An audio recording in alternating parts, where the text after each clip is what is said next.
যে দল ইসরায়েলের টাকায় চলে সেই দলে আমি থাকতে পারি না। গণ অধিকার পরিষদ ছাড়ার প্রসঙ্গে এমন বিস্ফোরক মন্তব্য করলেন ডক্টর রেজা কিবরিয়া। সম্প্রতি একটি বেসরকারি টেলিভিশনকে দেওয়া সাক্ষাৎকারে নিজের দল বদলের পেছনের কারণ তুলে ধরেন তিনি।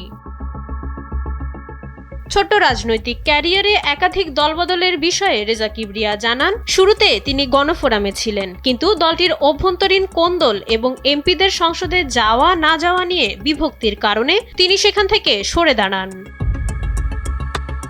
গণ অধিকার পরিষদে যোগ দেওয়ার প্রসঙ্গে তিনি বলেন, ডক্টর জাফরুল্লাহ চৌধুরীর বিশেষ অনুরোধে তিনি সেখানে গিয়েছিলেন, তবে সেখানে থাকার কোনো প্রশ্নই ওঠে না বলে জানান তিনি।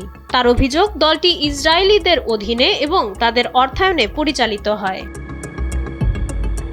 বিষয়টি শুরুতে জানতেন না উল্লেখ করে রেজা কিবরিয়া বলেন, গণমাধ্যমে মিটিংয়ের তথ্য প্রকাশের পর তিনি সচেতন হন। পরবর্তীকালে ফিলিস্তিনের রাষ্ট্রদূত যখন নিশ্চিত করেন যে নুরুল হক নূরের সঙ্গে 3টি জায়গায় মোসাদের মিটিং হয়েছে, তখন তিনি বিষয়টি নিয়ে পুরোপুরি নিশ্চিত হন। রেজা কিবরিয়ার এই অভিযোগ রাজনৈতিক অঙ্গনে ব্যাপক আলোচনার জন্ম দেয়।